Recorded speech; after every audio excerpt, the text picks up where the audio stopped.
안녕하십니까, 불장두입니다. 지난주에는 알트코인이 이러다 다 죽어 이렇게 제가 얘기 드렸는데요. 이번 주는 이러다가 은행이 다 죽어 이렇게 얘기를 드리려고 합니다. 왜 그런지 오늘 이 머니스위프트 자금의 대이동을 보신다면, 금융 서비스의 표준이 바뀐다면 앞으로 엄청난 변화가 예상된다는 거죠. 그 시점에 비트코인과 이런 스테이블 코인들은 어떻게 영향을 미치는데, 그 영향에 또 가장 수혜를 보는 알트코인은 뭔지까지 오늘 얘기 드릴 테니까요. 영상 끝까지 시청하시는 분들이 많은 도움이 되실 겁니다.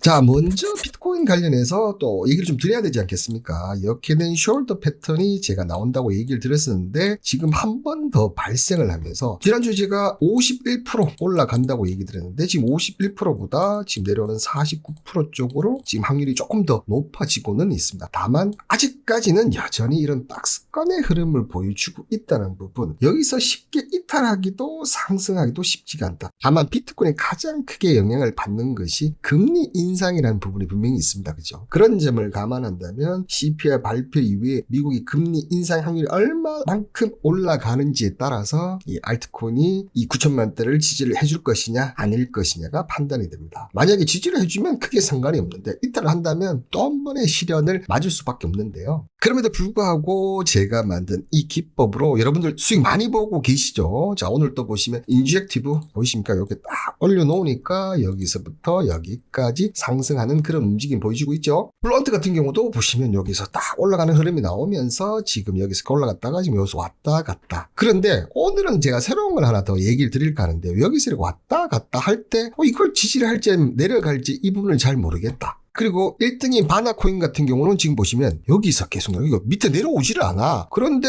올라가 버려. 이럴 때 참 답답하시죠, 여러분들? 제가 기존에 얘기했던 이 기법에서 선을 하나 추가해 보겠습니다. 여러분들 어떻습니까? 이 선에서 계속 놀다가 여기서 이렇게 올라가는, 그러니까 이 선에서 안 밀리고 계속 유지를 하고 있을 때 이렇게 양봉이 발생을 한다. 오케이, 이제 들어가시면 되고, 여기 올라갔다가 여기 내려올 부분도 분명히 있지 않습니까? 근데 이 선만 유지를 한다면 바나 같은 경우는 어떻게 되는 거? 계속 상승을 할 수 있다 없다? 있다는 겁니다. 자, 어려운 시기에서도 이렇게 알트코인으로 수익을 낼 수 있습니다. 여러분들 충분히 여러분들이 하실 수 있게 복잡하지 않게 제가 만들어 놨으니까요. 하단 링크 타시고 공지방에 오시면 단타 기법 관련해서 알려드리고 있으니까 그 전에 여러분들 구독, 좋아요는 좀 눌러주시면 감사하겠습니다. 오늘 은행들이 다 죽어 이렇게 얘기한 이유는 바로 일본 SBI가 고객 보유 엔화 스테이블 코인을 빌려서 연 3%의 이자를 지급한다고 한답니다. 지금 우리나라 은행 이자 보면 3%보다 좀 밑에 있고, 일부 이자를 좀 많이 주는 곳에서 3%가 조금 넘는다고 하는데요. 이제는 스테이블을 빌려주면 어떻게 된다는가? 대가로 오히려 3% 이자를 낸다? 이자가 점점 떨어졌을 때 이걸 만약에 한다고 한다면 사람들이 이쪽으로 많이 몰릴 수 있다 없다는 겁니까? 있다는 겁니다.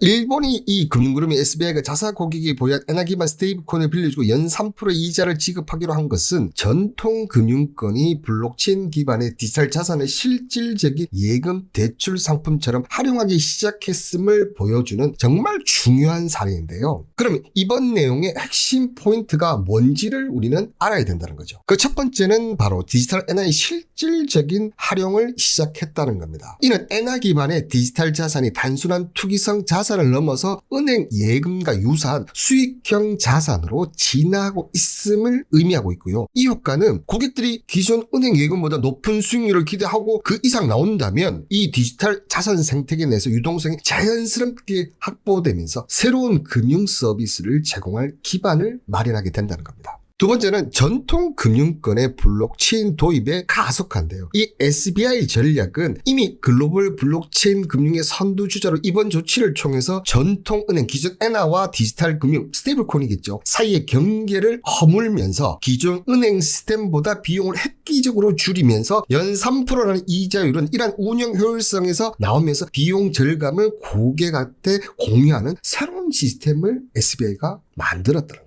세 번째로는 시장에 주는 시사점인데요. 이 일본은 스테이블 코인 법적 지위를 명확히 하는 제도적 장치를 선제적으로 마련하면서 이번 사례가 금융기관이 얼마나 빠르게 혁신적인 상품을 내놓을 수 있는지를 보여준다는 거죠. 자, 이렇게 되면서 만약에 이 스테이블 코인 대출이 활성화되면 금리가 낮은 전통은행 예금 대신 디지털 자산 플랫폼으로 되면서 이런 자금 대이동이 되면 은행은 이러다 다 죽을 수밖에 없다는 거죠. 그러면 일본이 이렇게 빨리 시작하는데 미국은 이런 유사한 활용사가 있는지 없는지를 살펴봐야겠죠. 미국이 안 움직이면 크게 발전될 수가 아직은 없으니까요. 미국의 이런 유사한 첫 번째는 가상자산 플랫폼의 언서비스인데요. 미국도 지금 전통적인 은행보다는 코인베이스, 크라켄 같은 대형 가상자산 거래소들이 스테이블 코인을 예치하면 이자를 지급하는 서비스를 운영하고 있죠. 방식은 고객이 스테이블 코인을 거래소에 이렇게 맡기면 거래소는 이를 기관 투자자에게 대출해 주거나 자체 운항해서 수익을 내고 그 일부를 고객에게 이자로 지급합니다. 그러니까 지금 은행이 고객들 돈을 받으면 그걸 활용해서 이자를 주지 않습니까? 근데 이 부분을 대형 가상자산 거래소들이 한다. 이렇게 보시면 된다는 거죠. 다만 주의점이 있어요. SBI의 서비스가 일본의 금융당국 규제하에 운영되는 것과는 달리 미국의 이러한 서비스들은 과거 SEC 증권거래위원회로부터 미등록 증권 판매 혐의로 많은 제재를 받았다는 점이죠. 이에 따라서 현재 미국 내 서비스를 이용 대상이 제한되거나 규제 준수를 위해서 구조가 많이 바뀔 수 있는데 그게 바로 클래리티 법이 나오면 이런 부분이 바뀔 수 있다는 불확실성이 아직은 있다는 겁니다. 두 번째는 탈중앙 금융인데요. 블록체인 생태계 내부의 프로토콜 등을 통한 방식이다. 우리가 실질적으로 가장 처음에 먼저 했던 방식이라고 좀 보시면 될 것 같은데요. 중개기간 없이 스마트 컨트랙트를 통해서 스테이블 코인을 담보로 대출하거나 예치하여 이자를 받는 그런 방식이죠. 특징으로 보면 전 세계 누구나 참여할 수 있다는 장점이 있지만 A부가 가장 대표적인 그런 방식이죠. 근데 예금자 보호법과 같은 법적 보호 장치가 전혀 없으므로 프로토콜 해킹이나 기술적 결함으로 인한 자산 손실 위험을 투자자가 직접 부담해야 합니다. 쉽게 말하면 그냥 이거 내부 프로토콜이 없어진다 끝이라는 얘기입니다. 그리고 마지막으로 이 전통 금융권과 스테이블 코인의 결합인데요. 페이팔이라든지 이런 회사들이 스테이블 코인을 발행하고 일부 금융기관들이 블록체인 기반 결제 시스템을 도입하는 등 움직임은 있지만 일본처럼 연 3%에 보장하는 형태의 제도권 상품은 아직까지 제한적이다. 자, 이렇게 보시면 됩니다. 이유는 미국의 규제 당국 SEC 때문에 그렇다는 거죠. 이 스테이블 코인의 준비금 투명성과 소비자 보호를 매우 까다롭게 보고 있기 때문에 은행이 스테이블 코인 예금이 직접 이자를 지급하는 구조는 현재 미국의 엄격한 은행법과 증권법 아래에서 구현하기 매우 까다롭지만 클래리티 법이 나온다면 충분히 가능하다는 겁니다.